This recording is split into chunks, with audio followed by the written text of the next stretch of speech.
Olá, boa noite. Estamos de volta com as nossas reuniões, de quarta-feira. Essa vai ser a primeira reunião do segundo semestre.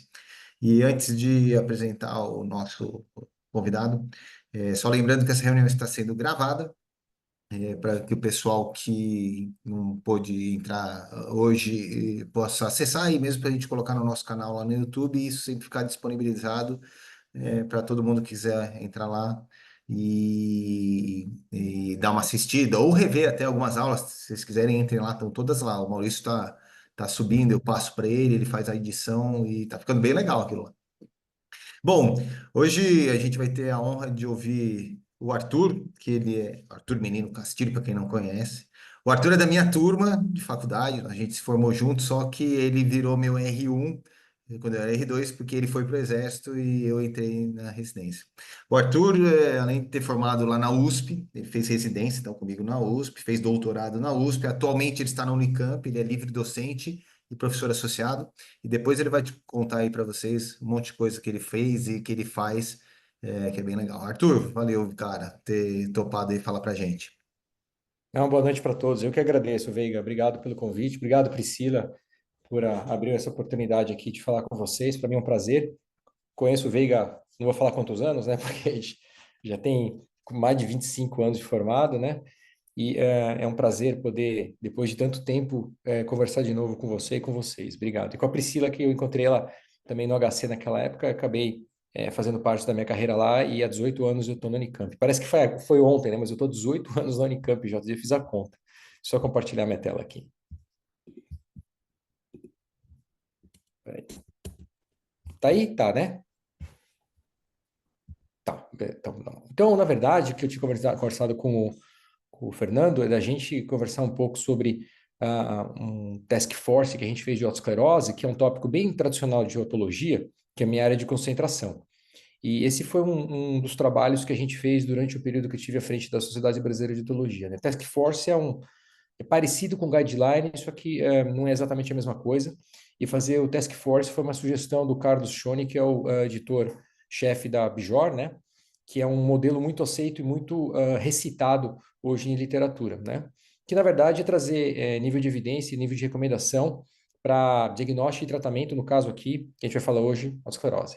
Esse aqui da esquerda é o equipamento de saúde que a gente inaugurou faz 2 anos lá no Unicamp, é um hospital público, 100% público, do lado do Hospital das Clínicas da Unicamp, no campus, né? E onde a otorrinolaringologia está agora lá.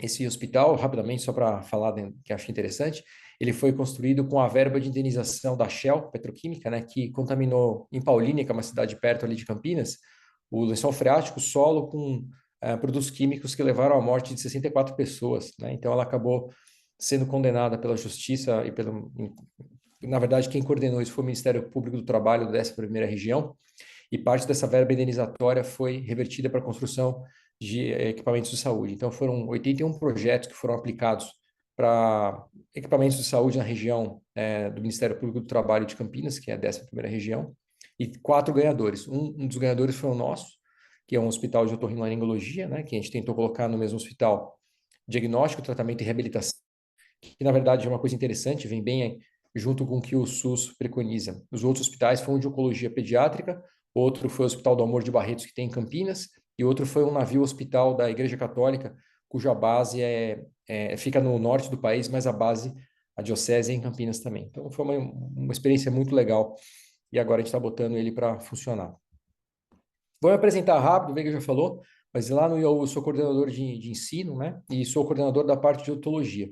Sou professor associado livre-docente pela Faculdade de Ciências Médicas lá da Unicamp. E como o Veiga falou, eu fiz a graduação junto com ele, a residência junto com ele. Depois fiz o doutorado e fiz um fellowship de otologia, né? A gente começou os fellows lá no HC pela otologia, né? Foi o primeiro fellow que existiu, foi de otologia. E eu, não sei se é bom ou se é ruim, mas fui o primeiro fellow de otologia. Então, significa que eu tô velho também, né? Então, assim, a gente tem foi lá nos idos do ano 2003 que os fellows começaram lá. Eu acabei fazendo um MBA executivo em saúde justamente para ajudar na gestão desse hospital aí, embora a gente tenha uma fundação que faça gestão, mas a gente, para ajudar um pouco no norteamento. Eu sou um membro da AIFOS, né, do Comitê de Nomeação, então acabo tendo contato com outras sociedades de otorrinolaringologia. Eu faço parte desse Hearing Group aqui embaixo, que é um grupo de pesquisa na área de audição, que é um grupo austríaco, e, e mais recentemente esse GCN, que é a Global Cochlear Implant Access Network, que é um grupo de países mais pobres e emergentes como o nosso para pesquisa na área de audição. Fui presidente da Sociedade Brasileira de Otologia nesse biênio 22-23, que acabei de sair, o Koji assumiu, e fui presidente do comitê de eventos da nossa BRL, que faz o Congresso Brasileiro e Combined, né, nesse comitê. Fui presidente do comitê de implante coclear, que na verdade é um comitê consultivo, e sou atualmente vice-presidente do comitê de educação médica continuada. A gente tem esses projetos de audiocast, videocast que correm lá, né? Então, só para saber onde estou me localizando. E esse aqui é o Task Force que a gente vai falar hoje, né? Ele foi publicado na Brazilian Journal, tem um número de autores bastante grandes, justamente porque ele é relativamente trabalhoso de ser realizado, e a gente teve o cuidado, nesse Task Force, de chamar pessoas que representam várias regiões do Brasil, que é o objetivo da vida associativa, né? Então, a gente tem um número de autores grandes aí, que ajudaram a confecção desse Task Force. E eu, como, na verdade, era o presidente da Sociedade de Otologia na época, acabei fazendo a coordenação, e esse especificamente foi o Wagner Rodrigues, que é lá da Unicamp também, que fez a relatoria. Bom, o Task Force tem a função de revisar e fornecer recomendação baseada em evidência para diagnóstico e tratamento. Nesse caso aqui de osteoesclerose. Depois eu vou mostrar no finalzinho que tem outros Task Force para quem quiser acessar e estudar, né? Então, os membros dessa força-tarefa eles foram orientados a procurar níveis de recomendação e níveis de evidência baseado nesses sistemas aqui, né? Deixa eu botar meu laser pointer aqui, peraí. Que é do American College of Physicians e do American Thyroid Association, né? E foram feitas perguntas para esses membros da Task Force e eles nos respondem essas perguntas numa reunião que é feita com todo o grupo para a gente ver o que tem nível de evidência e o que não tem, o que tem recomendação e o que não tem. Então, vamos fazer uma introdução aqui dele, né? A primeira parte é diagnóstico, então a gente fala da parte audiológica e radiológica, e a segunda parte é o tratamento, né? A gente pode falar de tratamento aqui, a ASE, terapia farmacológica, cirurgia de estapédio, dispositivos implantáveis. Lembrando aqui, vou fazer uma introdução de osteoesclerose, que é uma doença caracterizada por remodelação anormal da cápsula óptica. É um processo natural que ocorre em todo o esqueleto. Especificamente na osteoesclerose, esse problema é localizado no osso temporal e classicamente nessa região da fissura antifenestra. Pode ter outras regiões do ouvido interno também, como a cápsula óptica inteira pode estar cometida. E as características histopatológicas incluem lesões osteolíticas, né? Focais normalmente. É uma doença mais comum em pacientes caucasianos, entre os quais 1% pode apresentar sintomas, então não é todo paciente que apresenta sintoma. Alguma série de ossos temporais, né, pós-morte, revelaram evidência histológica de osteoesclerose em até 10% dos pacientes, né, examinados, que é bastante gente, então histologicamente ela tem uma estatística maior do que os que têm quadro clínico. Só 12% desses 10% tiveram quadro clínico de osteoesclerose, né? E é menor em pacientes asiáticos e ainda mais raro em pacientes afrodescendentes. Bom, a parte genética da osteoesclerose é bastante complexa, existem um número muito grande de loci que são codificadores de alterações relacionadas à osteoesclerose, né? Esses são esses OT, SC1, 2, 3, 4, 5, só o 6 que ainda está em análise, vai até o 10, então um monte de genes diferente. E tem outros genes aqui embaixo que são candidatos. O que eu quero dizer com isso é que, na verdade, a gente vai falar para frente, não tem muito sentido num quadro clínico de osteoesclerose você pedir para fazer análise genética hoje. Pode ser que isso mude no futuro, mas devido à grande variabilidade que tem. Lembrando que o sarampo teve, né, envolvido, e aí foi dito que, é sabido que ele teve durante algum período apregoado como uma das causas que pode ter aumentado a estatística de osteoesclerose, baseado no pensamento reverso, que quando começou a vacinação, a gente viu uma diminuição específica de osteoesclerose, mas a gente não sabe se foi o único fator que foi alterado naquele momento foi a vacinação. Então, por isso não se pode afirmar com 100% de verdade que sarampo é realmente implicado na osteoesclerose. O clássico, a gente fala de influência dos hormônios femininos na progressão da esclerose, né? O estrogênio tem sido implicado no desenvolvimento da esclerose, né? E isso também é discutido, não há um consenso na literatura. Embora existam relatos de perda de TIB relacionada à terapia de reposição hormonal, né? De contracepção oral, 17 mil mulheres acompanhadas por 26 anos, aqueles trabalhos ingleses do NHS, não foi encontrada associação entre a parte hormonal de uso contraceptivo e desenvolvimento de osteoesclerose. Então, ainda está em aberto essa história da osteoesclerose. Do ponto de vista histológico, a gente sabe que o clássico é o da esquerda aqui, onde você tem a fínula antifenestra acometida por um foco esclerótico, e também encontramos pacientes que podem ter a cápsula óptica inteira acometida, são aqueles pacientes que começam a desenvolvimento precocemente perda de audição por otosclerose com 15, 16 anos, e que chegam lá com 25, 30 anos com surdez profunda e eventualmente vão ser candidatos a implante coclear. O clássico da osteosclerose é a perda condutiva, com gap zero ósseo maior que 25 decibéis em talhe de Carhart, né? Isso aqui é o clássico, mas a gente pega pacientes com perda mista, principalmente naqueles, desculpa, que tem acometimento da cápsula óptica, né? Então, as duas variantes podem estar presentes no paciente com osteosclerose, lembrando que o diagnóstico da osteosclerose é clínico. Se tiver que fazer exame, a gente vai discutir um pouco para frente, tomografia é um dos principais. A gente acaba vendo essa rarefação na cápsula óptica, né? Aqui, tanto nesse corte da esquerda quanto no direito, tive esse duplo halo aqui, essa perda de massa óssea em volta da cóclea, né? É um exame que pode ajudar no diagnóstico, embora, volto a dizer, o diagnóstico é clínico. E, eventualmente, alguns pacientes têm que fazer ressonância magnética porque eles podem ser candidatos a implante. Essa é uma condição que a gente indica a ressonância. E aí você vê uma imagem feia, como se tivesse acometimento da luz, mas lembrar que o processo da osteosclerose, ele é excêntrico na cápsula óptica, e não concêntrico. Então, ele não destrói a luz da cóclea, ele vai do centro para fora. Normalmente, nesses pacientes, a luz está preservada, motivo pelo qual a gente pode fazer implante coclear. A estapedotomia é a cirurgia clássica, acho que tanto para a osteosclerose, né, óbvio, mas principalmente a cirurgia clássica do otologista, uma das cirurgias mais tradicionais da otologia, e atualmente o tratamento cirúrgico eleito quando você vai fazer o tratamento cirúrgico. E ele pode não ser, a gente vai ver para frente. E isso pode ser feito com anestesia local ou com anestesia geral. A técnica clássica é aquela que acho que a maior parte conhece, que você remove o estribo, abre a platina e coloca a prótese, mas o Hugo Fisch tem uma variante dessa que ele coloca primeiro a prótese, depois remove o estribo, que é a chamada a reversa, né, que é a técnica reversa. A abertura da janela ela pode ser feita tanto com fenestrador, microdrill ou laser, a gente vai discutir um pouco para frente, e as ferramentas que você pode usar podem ser tanto o microscópio ou endoscópio. Atualmente lá na Unicamp, a gente faz basicamente só com endoscópio e só com anestesia local, mais sedação, né? Então, a gente faz uma média de 70 cirurgias de estapedotomia por ano lá no hospital, no Hospital das Clínicas ainda, a gente não está fazendo no Instituto Novo, 100% delas com anestesia local e com endoscópio, por uma questão de facilidade logística. As condições clássicas são as que eu falei, gap maior que 25 decibéis nessas frequências aqui, né, 250, 500 mil, 2000, e o teste de RINA é negativo, né, nessa frequência aqui. Bom, como é que a gente avalia a recomendação nesses trabalhos que foram distribuídos para os autores desse estudo? A recomendação ela pode ser dividida em forte, fraca ou sem recomendação. Recomendação forte é quando os benefícios se sobrepõem muito aos riscos de um determinado tratamento, por exemplo. Recomendação fraca é quando os benefícios se igualam ao tratamento. Na verdade, para baixo de fraco não tem, porque você não vai estudar nada que os malefícios são maiores que o benefício. Mas tem um terceiro aqui que é sem recomendação, é quando você não conseguiu determinar a relação entre benefício e malefício.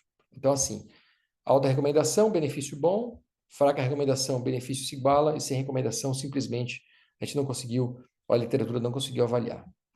E aí a gente pode falar também do nível de evidência. O nível de evidência é considerado alto quando você tem um trabalho randomizado, duplo cego, né? É o RCT, que é Randomized Controlled Trial, né? Sem limitação, né? Quase sem limitação. Esse é considerado um estudo de alta qualidade. Um estudo de moderada qualidade é quando você tem esse mesmo RCT, né? Um Randomized Controlled Trial, mas com limitações importantes. E o trabalho considerado de baixa qualidade são os observacionais. Veja, não é que quando você fala baixa qualidade é uma porcaria o trabalho que você está lendo. É que aquele tópico só tem trabalhos observacionais, só tem estudos observacionais. E tem alguns tópicos, na literatura, algumas situações que você não consegue fazer, por questões éticas, ensaios controlados, né? Então, por isso que muitas vezes a evidência é baixa, porque os estudos são só observacionais. E aí você pode juntar a recomendação com a evidência, tá? Nessa situação aqui. Vou passar esse aqui que não é interessante. Então, o que acontece? Eu vou falar agora como é que a gente fez isso. A gente fez algumas perguntas, né, para os autores, e eles tiveram em torno de um mês para ler na literatura e achar essas respostas baseadas nesses critérios que a gente colocou previamente. Então, recomendações para o diagnóstico primeiro, né? Pacientes com perda auditiva condutiva em talhe de Carhart no audiograma, ausente reflexo tapediano, tipo anograma tipo AR, história familiar de osteosclerose, cirurgia de estabédio bem sucedida em uma das orelhas, ganha um pouco benefício com a imagem. Então, quer dizer que o diagnóstico é clínico. Em relação a essa afirmação, a gente tem uma recomendação moderada, né, e evidência de baixa qualidade, porque os estudos são observacionais. Mas o que ele está dizendo é que, basicamente, é verdade que o diagnóstico é feito clinicamente e, normalmente, você não precisa de exame de imagem. A tomografia de mastoide é a modalidade de imagem de escolha para pacientes com indicação clínica de cirurgia do estápede. Se for fazer algum exame de imagem, é a tomografia. Não precisa fazer em tese, mas se for fazer, é a tomografia. Tem uma forte recomendação e evidência de alta qualidade em relação a essa afirmação. A ressonância magnética é fracamente recomendada em pacientes com esclerose hiperauditiva cognitiva. E é verdade. Não se deve fazer, nessa situação, ressonância magnética. Isso é uma recomendação forte, uma evidência de qualidade moderada, né?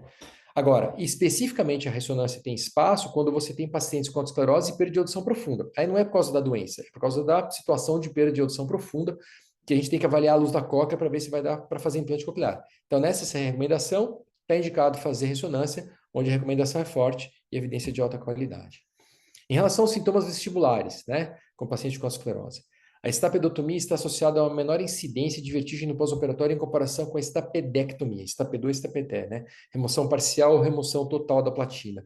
Não existe na literatura evidência em relação a isso. Então, tanto faz se é estapedô ou estapeté, os sintomas vestibulares podem estar presentes ou não. Recomenda-se que a fenestra durante a estapedotomia seja feita na parte central da platina. Quem opera ouvido já ouviu falar isso, né? Fazer no centro da platina, porque fica mais fácil colocar prótese, mais fácil você encaixar. Não existe na literatura evidência suficiente para fazer essa afirmação. Cirurgia prévia para a esclerose na orelha contralateral aumenta a probabilidade de vertigem pós-operatória na orelha oposta. Então, você fez cirurgia de um lado, destapedou, que teve vertigem, quer dizer que você vai ter vertigem na segunda também. Isso é especialmente importante porque alguns pacientes operam um lado, têm vertigem e não querem operar o segundo, porque tiveram muita vertigem. Mas a chance de você ter não está relacionada no segundo lado com o primeiro. Então, evidência de baixa qualidade. Doença de Meniere ou deiscência do canal semicircular superior são contraindicações para a pedotomia. A gente viu de uns anos para cá, essa história de deiscência do canal semicircular ganha muita força por causa das tomografias de alta qualidade. E também não existe evidência suficiente para dizer que você deve contraindicar esta pedotomia nessa situação. Não, provavelmente não tem relação. E se indicado num paciente que tem ao mesmo tempo, vamos dizer, hidrops, doença de Meniere com a esclerose, você deve primeiro estabilizar o hidrops, o Meniere, para operar, estabilizar por pelo menos 6 meses, que é uma coisa que a gente olha na literatura informal. Também não tem evidência para você indicar a estabilização primeiro dessa parte vertiginosa do hidrops para depois de fazer estapedotomia. Em relação à cirurgia de estapede, né, pacientes cuja função de trabalho, e aqui a parte laboral é muito importante, né? Essas duas situações que a gente colocou de pergunta, a primeira está relacionada com pacientes que têm a atividade relacionada com a gustação. Então, um sommelier, um chefe de cozinha, ou não um chefe, alguém que cozinha profissionalmente, precisa da gustação em alta qualidade para poder trabalhar.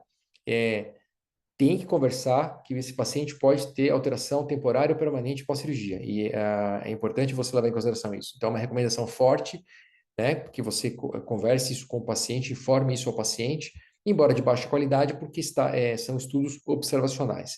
E aqui nesse tópico a gente fala de aeronauta. Então, piloto de avião, comissário, eles têm critérios para ter audição e ter habilitação para voar, principalmente piloto, quem voa avião, né, PLA, pilotos de linha aérea.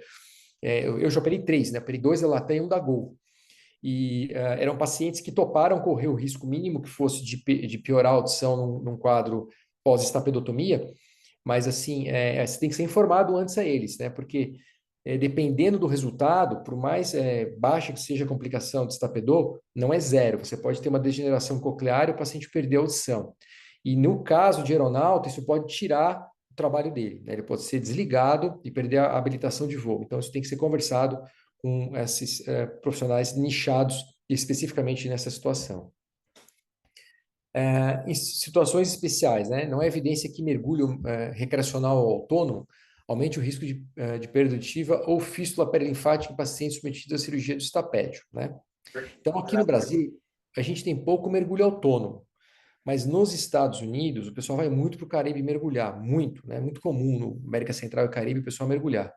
Então, na verdade, não tem assim uma relação entre você proibir o paciente fazer mergulho no pós-estapedotomia. Então, tem recomendação moderada e evidência de baixa qualidade porque é observacional. Então, O que a gente orienta é sim, você vai ter o pós-operatório, mas depois você pode eventualmente voltar a mergulhar.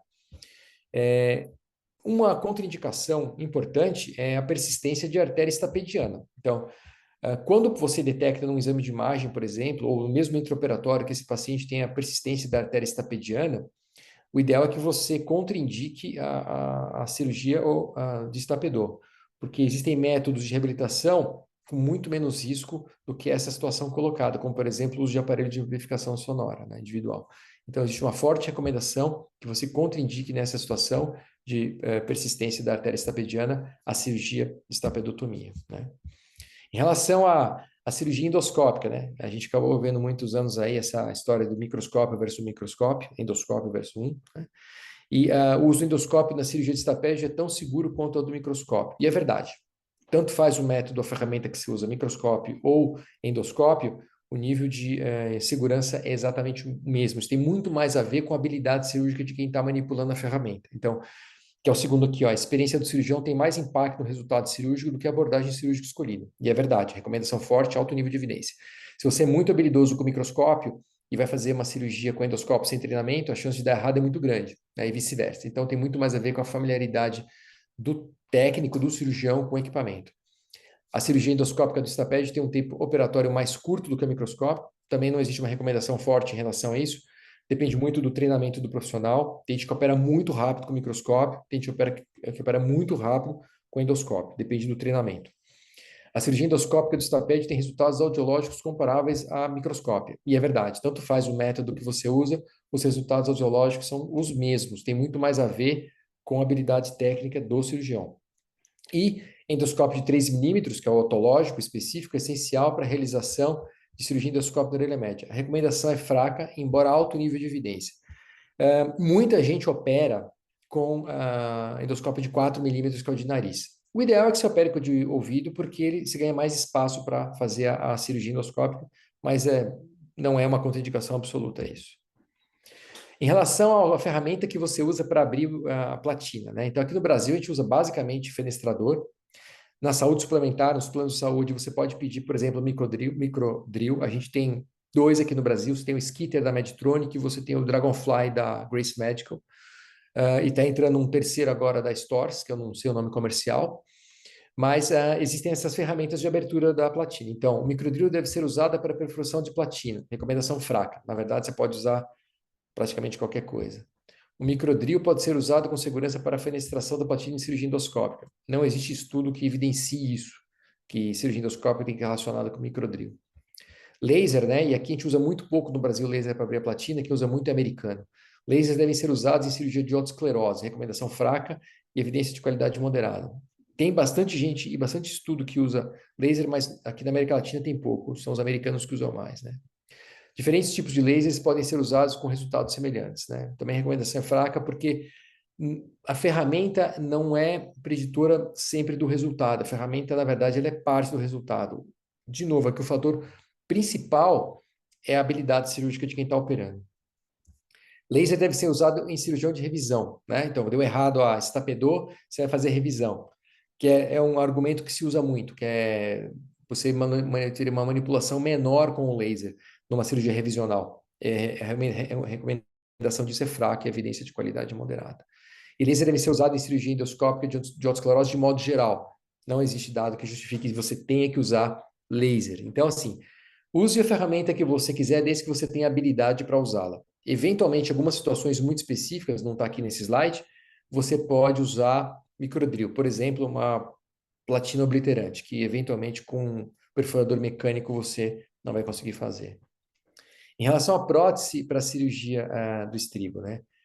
A gente sabe que tem vários materiais, Teflon, titânio, não tem mais hoje, mas tinha aço, ouro, combinação desses materiais, né? E a gente sabe que nenhum material é superior ao outro, então a recomendação de ser forte, tanto faz o material. Você tem que levar em consideração que na expectativa de vida de uma pessoa ela tem que fazer ressonância, né? Então o ideal é que você use um material que seja possível submeter o paciente à ressonância. Então Teflon e titânio podem ser usados. Então que essa é a número 2 aqui, ó. Antes de permitir que um paciente submeta a um exame de ressonância magnética, o material da próstata deve ser identificado, especialmente pacientes que foram submetidos à cirurgia do passado. A recomendação disso aqui é forte e evidência de alta qualidade. E aqui entra essa história de usar prótese de Teflon, que classicamente é prótese de Cossé, que é o que a gente usa. Eu fui treinado na residência usando ela, e praticamente a prótese que eu só uso é de Teflon, a prótese de Cossé, né? Em geral, nenhuma prótese atualmente disponível na marca é superior à outra, né? Então, na verdade, tanto faz a marca e modelo, o resultado é praticamente igual. Recomendação forte, alto nível de qualidade. Porque se você for na literatura, além dos materiais, tem vários modelos diferentes. O resultado audiológico é sempre igual. Isso é em relação à recomendação para cirurgia de revisão, que é uma coisa complicada, fazer uma revisão de cirurgia de estapédio, né? Então, você vai fazer uma revisão porque alguma coisa deu errado na cirurgia. Então, a primeira aqui, ó, cirurgia de revisão é indicada para perda auditiva recorrente, com gap. Então, quer dizer, você fez a cirurgia, o gap fechou e depois o gap abriu. Se isso aconteceu, provavelmente a prótese saiu do lugar, né? Provavelmente. Então, a recomendação de você revisar é forte, tem que fazer a revisão. A mãe A me cirurgia, dizia. a Mas quando cirurgia ele de casou, ele já estava muito bem. A cirurgia de revisão é indicada para perda auditiva persistente, por exemplo. Então, a recomendação nessa situação é fraca. O que quer dizer isso, né? A cirurgia de revisão é indicada numa perda que, assim, você fez a cirurgia e não melhorou nada, né? Não é que fechou o gap e depois abriu o gap de novo, não melhorou nada. Então, tem que tomar cuidado porque pode não ser um problema da prótese, pode ser um problema já de complicação intracoclear da cirurgia. Por isso que a recomendação é fraca de você revisar esses pacientes. A cirurgia de visão é indicada em paciente para vertigem intratável. Isso é o clássico, né?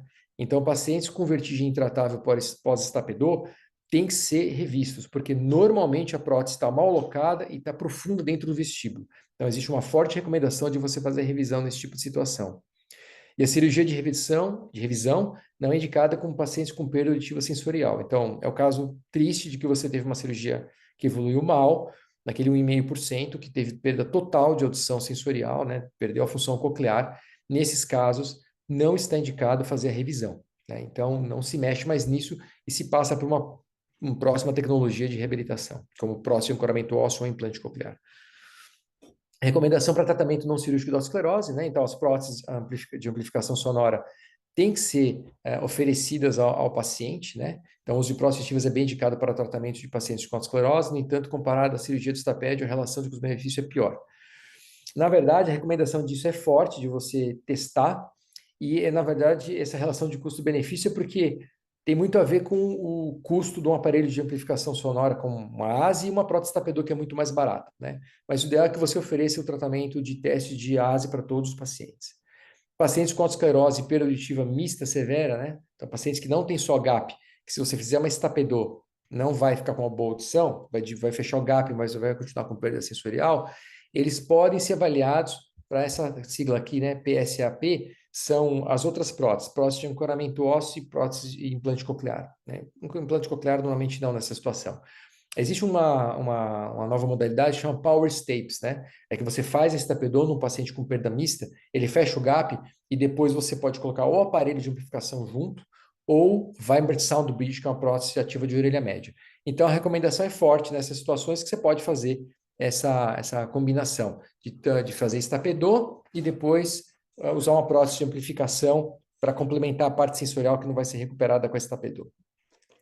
Em recomendação de tratamento não cirúrgico, que era uma coisa que eu vi lá no começo da residência, que são usar drogas, né, sistêmicas para tratamento de osteoesclerose.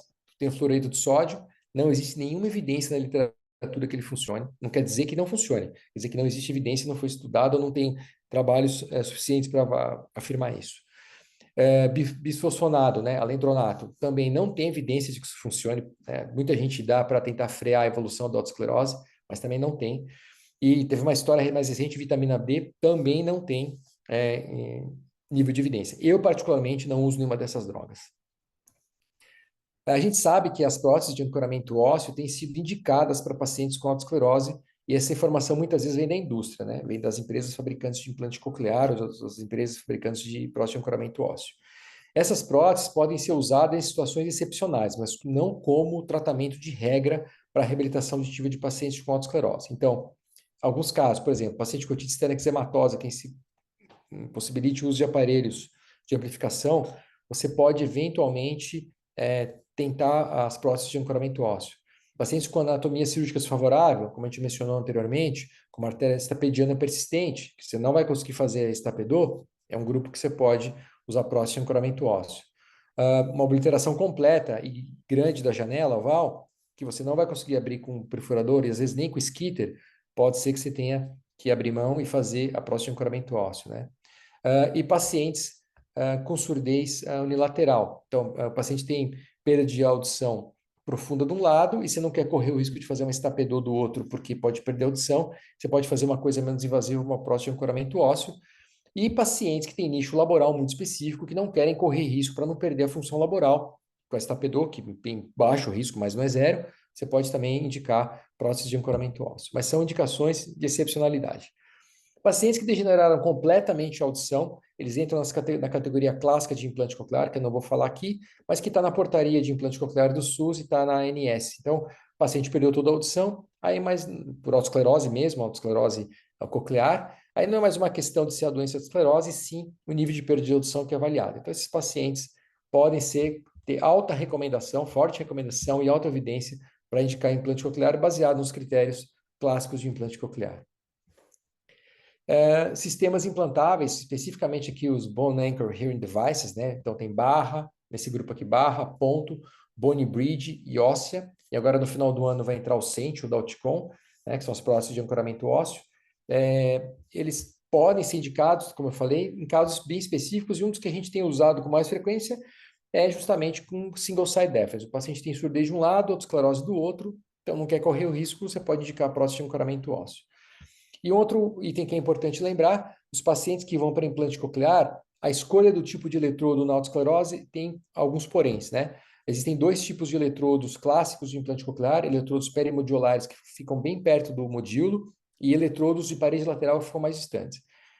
Existe uma tendência de você indicar, nesses casos de autoesclerose, eletrodos perimodiolares, porque com a proximidade do modíolo você usa menos energia elétrica para estimulação e você evita uma complicação que tem na cirurgia de implante coclear, especificamente nos pacientes com autoesclerose, que é a saída de corrente elétrica da cóclea com estimulação do nervo facial, né? Isso acontece na autoesclerose e os eletrodos perimodiolares, aqueles que ficam abraçados no modíolo, tendem a ter menor índice de complicação desse tipo quando você os usa. Então, na verdade, assim, a gente faz um apanhado dessas recomendações. Se vocês olharem depois o Task Force, tem mais perguntas que a gente faz, né, dentro desse pool de perguntas que são feitas para os coautores, mas eu coloquei aqui as principais para chamar a atenção de alguns tópicos que são bastante debatidos em congresso e que tem afirmações que a gente faz e que, na verdade, não tem base científica para fazer, né? Pode ser que em 5 anos isso mude, mas hoje é isso que a gente tem. Esse trabalho aqui é de 2023, então está recente essas afirmações, né? Então, algumas recomendações que ficam. Apesar das evidências de uma origem genética da autoesclerose, e logicamente que tem, atualmente não há indicação de teste genético. E eu falo isso por quê? Porque você vê colegas pedindo para o paciente fazer teste genético e o convênio não paga e no SUS não tem, e o cara vai lá para o Mendelix e faz um teste genético de 9, 10 mil reais às vezes, e não elucida nada em relação à autoesclerose. Então, não há indicação, evidência para fazer teste genético. A recomendação disso é forte, né? Que não se faça teste genético. Há evidências mais favoráveis ligando a autoesclerose à infecção pelo vírus do sarampo. Não há evidência em relação a isso na literatura que possa suportar essa afirmação. E essa terceira aqui é importante. Não há evidência de que a gravidez ou o uso de contraceptivo orais aumente o risco de desenvolver ou piorar a autoesclerose. Falo isso porque lá na década de 70, principalmente na década de 70, a gente via recomendações de médicos, né, para mulheres que queriam engravidar, queriam ter filho, de não ter, porque a autoesclerose podia piorar. E, na verdade, o que a gente tem hoje, né, não faz mais essa recomendação. Se piorar, primeiro que não há relação, né, como foi mostrado naquele estudo de 17 mil mulheres que foram seguidas, não há essa associação. E segundo, mesmo que ocorra piora em algum grupo específico da condição auditiva na gestação, você depois recupera a audição de outra maneira, seja fazendo uso de aparelho de amplificação, seja fazendo estapedor, seja fazendo próximo ancoramento ósseo ou implante coclear. Então, para aquelas mulheres que quiserem ter filho, é melhor ter o filho e depois a gente corre atrás de arrumar a audição, né? Porque o inverso poderia ser muito impactante, evitar, recomendar que a mulher não tivesse filho, para aquelas que gostariam de ter, né? Isso pode alterar bastante o curso da vida de uma pessoa, de uma família. Pacientes com perda auditiva condutiva em entalhe de Carhart, no audiograma, ausência de reflexo tapegiano, tipanograma tipo AR, história familiar de autoesclerose, ou seja, caso clássico, né? um quadro clínico clássico e cirurgia bem-sucedida em uma das orelhas, então fez estapeador bem-sucedido em uma das orelhas, ganha pouco benefício com o uso de tomografia, por exemplo. A recomendação disso é moderada. Então, assim, em tese não se deve pensar com o exame de imagem como um exame inicial que se faz para diagnóstico de osteoesclerose, embora nós hoje façamos, porque o convênio não autoriza se não tiver uma tomografia lá dizendo que tem foco de osteoesclerose, né? Pacientes candidatos à estapedotomia devem ser submetidos à avaliação vestibular. Isso não existe evidência suficiente para fazer avaliação vestibular, embora eu acho que daqui a 5 anos, quando a gente fizer uma revisão desse tópico de novo, isso vai mudar. Porque é lógico que tem alterações importantes labirínticas na estapedo. A gente coloca uma prótese dentro do vestíbulo do paciente, né? Então, é esperado que isso aconteça. A cirurgia do estapédio é recomendada para pacientes com perda auditiva condutiva com limiares tonais, né, pior que 25, 30 decibéis. A recomendação é forte que, se for para fazer a cirurgia, que tenha que ter essas condições, ou audição ou gap pior que isso. A cirurgia de revisão não é indicada com perda profunda, né? Então, degenerou a audição, depois ficou ruim esse estapeador. Se tiver perda profunda, não vai revisar, passa para fazer próximo ancoramento ósseo, implante coclear. É importante isso aí, né? Porque a gente vê colegas indicando revisão em pacientes que degeneraram a audição depois de estapeador. E dentre as opções de tratamento não cirúrgico, as próteses auditivas proporcionam um excelente resultado, sendo que elas não são invasivas. Então, isso é muito importante. A gente tende a não indicar, quem opera muito, quem gosta de cirurgia, por exemplo, como eu, existe um viés de tender a pesar a mão mais na indicação da cirurgia. E quem não opera nada, tende a ter um viés de pesar a mão na indicação de próstata de ancoramento ósseo. Eu acho que só com alguns anos de experiência que você começa a equilibrar isso e oferecer para o paciente da mesma forma os dois tratamentos. Isso é importante. Porque se acontecer de você ter uma complicação de estapeador, pelo menos o paciente foi parte na tomada de decisão para partir para a cirurgia, já que ele testou o aparelho antes. Com exceção dos implantes cocleares, os sistemas implantáveis são pouco adequados para o tratamento de osteoesclerose e devem ser indicados apenas em casos raros. O que está dizendo aqui? Próteses de ancoramento ósseo podem ser indicadas em pacientes com osteoesclerose, mas é naqueles casos específicos que eu mencionei, e não como tratamento regular para correção da perda de audição em osteoesclerose. Estou falando isso porque muita aula que a gente vê na indústria hoje, ela pregou o uso de prótese de ancoramento ósseo como um tratamento primário para tratamento de osteoesclerose, e não é correto isso. O implante coclear não, porque aí está baseado no nível de perda de audição. O paciente perdeu toda a audição, aí ele pode ser candidato a implante coclear. Lembrar aqui que a gente, nesse período, escreveu um livro, né, lá pela SBO, junto com a BRL, que junto com o João Flávio, lá de Fortaleza, né, que é uma pessoa muito conhecida na parte de cirurgia endoscópica, ele tem um capítulo lá sobre cirurgia endoscópica do estapédio, então aqui, rebatimento do retalho tímpano-meatal, uma cirurgia muito clássica e muito bonita, né, afastamento do córda do tímpano, e aí que pode dar toda aquela alteração gustativa que você tem que avisar o paciente, né. Aqui afastando corda, aqui o corda já afastado, curetando a parede lateral do ático, no caso aqui com cureta tradicional, isso pode ser feito também com skitter. O skitter pode ser usado para tirar a parte da parede lateral do ático. Aqui a articulação incudistapediana já toda apresentada. Você consegue ver, inclusive, a janela redonda aqui nessa foto. Aí você vê que tem uma boa exposição, corta o tendão estapediano, separa aqui a bigorna do estribo, né? A articulação incudistapediana. Tira o estribo saindo, abre a platina, aqui com o fenestrador clássico, né? E aí, nesse caso aqui da foto, a gente está colocando uma prótese de Teflon, uma prótese de Cossé de 0,4 milímetros, é uma mais fina de espessura, né? Aqui na Unicamp a gente tem usado a de 6, 0,6. E aqui no Hospital das Clínicas, quando eu fiz meu treinamento, a gente usava de 0,6 também, né? Mas tem 0,6, 0,5, 0,6, 0,5, 0,4 e eu acho que tem 0,3, não tenho certeza, mas basicamente as duas que a gente mexe mais são 0,6 e 0,4. E aqui a prótese locada no local, é uma cirurgia muito bonita, mas que precisa de uma linha de treinamento para quem vai realizar, né?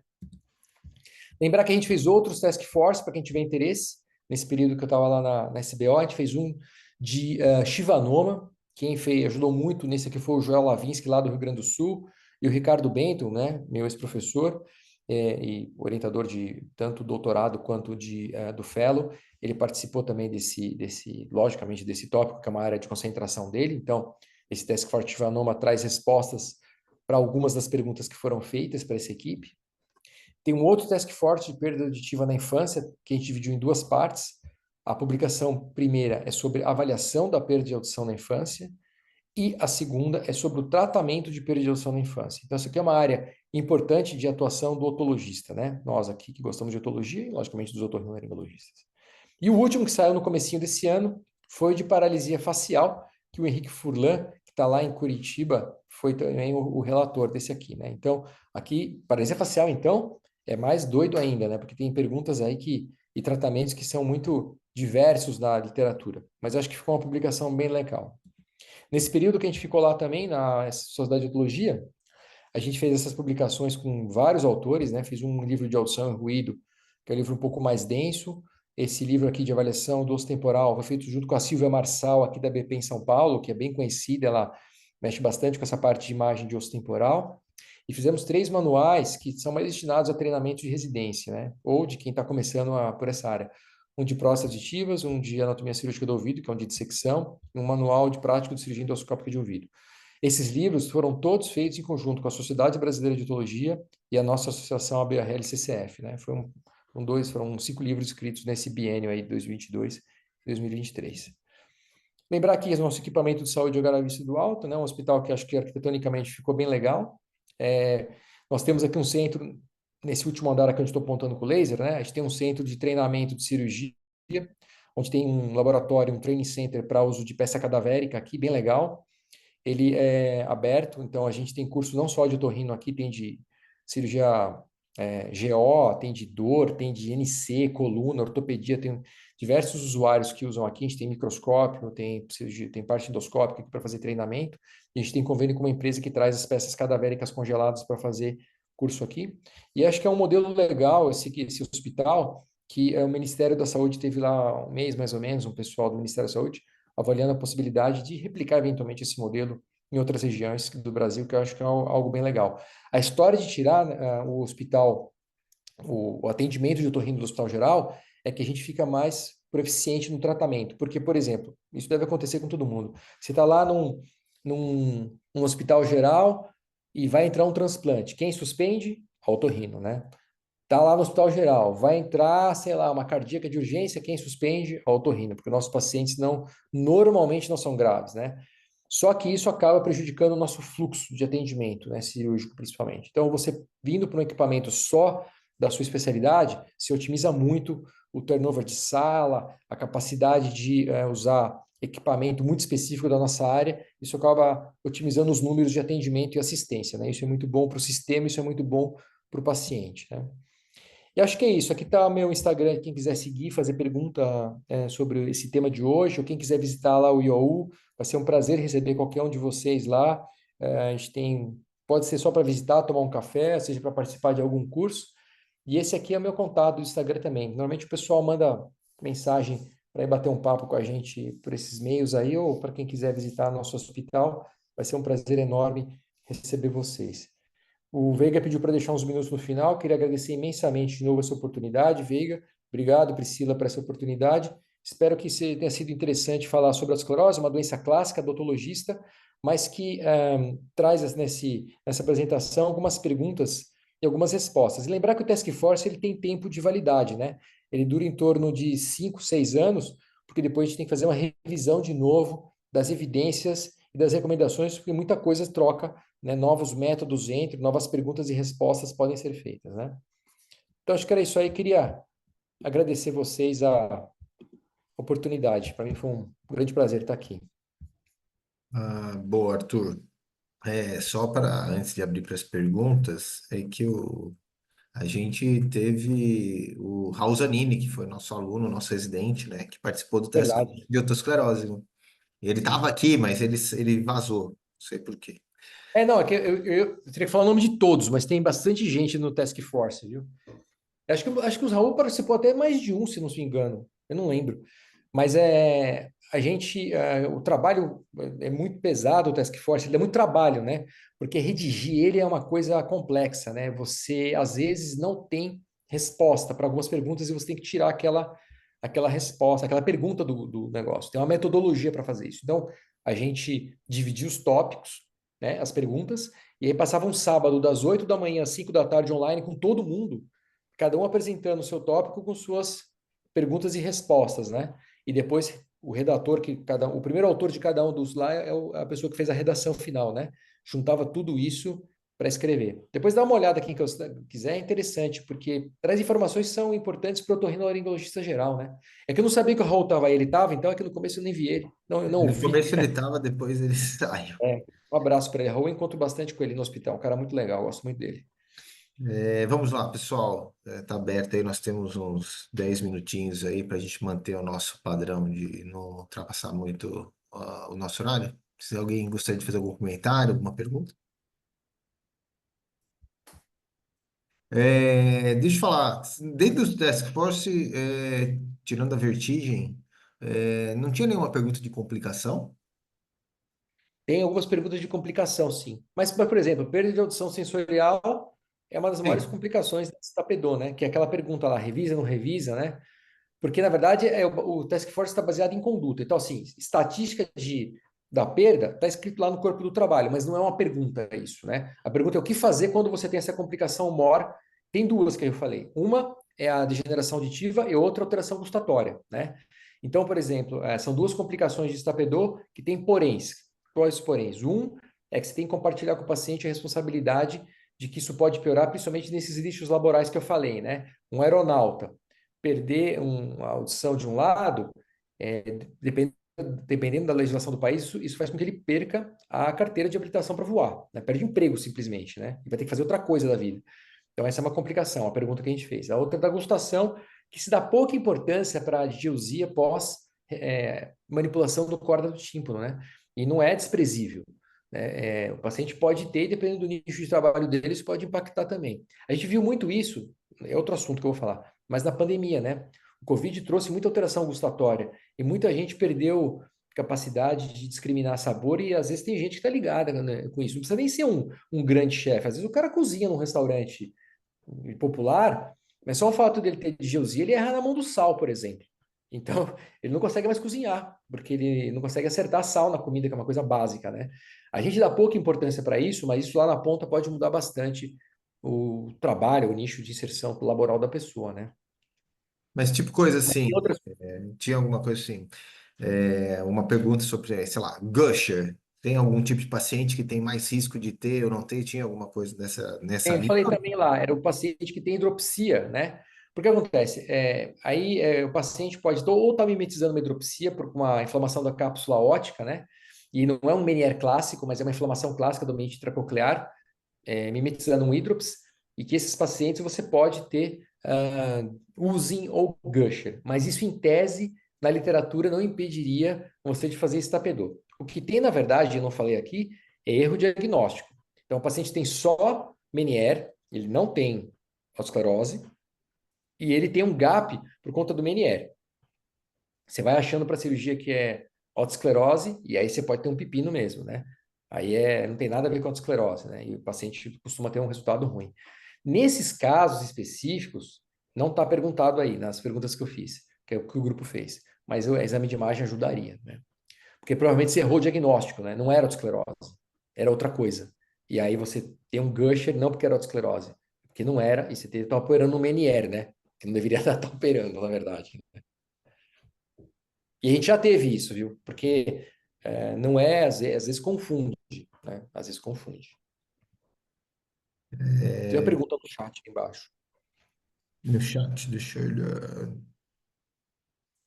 Alguma prática com preparação medicamentosa Preparação para cirurgia? medicações, preparo medicamentoso para pré-cirurgia. Tomar medicação, você fala? Se há alguma prática com preparo pré-cirúrgico, o que que O que você a gente viu é que nenhuma das drogas apregoadas para o tratamento de autoesclerose tem nível de evidência na literatura. Nem alendronato, nem fluoreto, nem nada. Nenhum medicamento sistêmico, em tese, tem evidência na literatura. Lembrando, não ter evidência não significa que o negócio não funciona. Significa que não acharam, porque podem não ter estudado isso, entendeu? Então, se você recomendar, você está fazendo uma recomendação off-label. Pode até ser que funcione, daqui 5 anos vai aparecer o trabalho. Mas hoje, não tem. E tem que lembrar uma coisa, né? A esclerose é uma doença da cápsula óptica localizada no ouvido. Você está dando uma droga por via oral, uma droga sistêmica, né, Liga? Então, você pode ter um efeito em outras. Você vai ter certamente efeito em outras partes do esqueleto do paciente, né? Lembrando que é uma doença localizada, então tem que pesar isso aí. Eu, particularmente, não uso nada. E tem a história que ultimamente tem, não sei se vocês viram, a história dos alendronatos e fazer necrose de mandíbula. Vocês têm Sim, visto isso? Que está aumentando muito a tempo história de de uso necrose de elevado, mandíbula. dose errada, né? É. Eu nunca usei bisfosfonado, não uso lendronato. Tem lógica, mas na verdade é aquilo que eu falei, é uma droga sistêmica que você está dando para uma patologia muito localizada, né? Então, assim, eu acho que o clássico de osteoesclerose é fazer follow-up se o paciente não quiser operar. Dois, testar a próstata auditiva convencional, que é ético fazer isso. Inclusive, lá no HC, o Veiga, quando a gente estava lá, o Rubens Brito, numa das nossas discussões de otologia lá, ele sempre citava um artigo da Otology Neurotology, que achei de 2005, 2006, eu não lembro, faz tempo, que o título era Is Stapedectomy Ever Ethical? Se sempre é ético fazer estapedotomia, porque na verdade a estapedotomia tem risco, baixo, mas tem. Existe um outro tratamento para correção da audição que é o aparelho de amplificação, que não tem risco, é zero, né? Ele não é invasivo. Então, sempre deve se testar o aparelho para você sair desse conflito ético, né? Só fiquei curioso, Luiz, não sei se você consegue falar, que você viu alguma coisa ou leu alguma coisa de alguma medicação pré-cirurgia? Pode ter coisa nova. Oi, boa noite. Desculpa aí, ótima aula, viu, Arthur? Desculpa aí Obrigado. a mensagem sem mais outras coisas. Não li nada a respeito, não. Estou pensando mais se. Já houve discussão, né, sobre fazer essas medicações off-label antes da cirurgia, até piora, de repente, na hora de fazer a fenestração. Na verdade, só quis levantar o tema É, polêmico, né? mas na verdade, assim, na literatura não tem evidência que suporte isso, né? Então, o que eu falei, não ter evidência não significa que está errado fazer. Significa que não, ou não estudaram, às vezes não estudaram porque não tem N para estudar, o número é pequeno.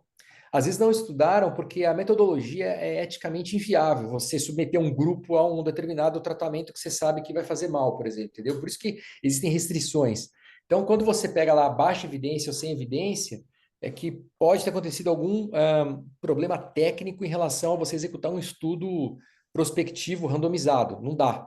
Nenhum comitê de ética vai aprovar isso aí, entendeu?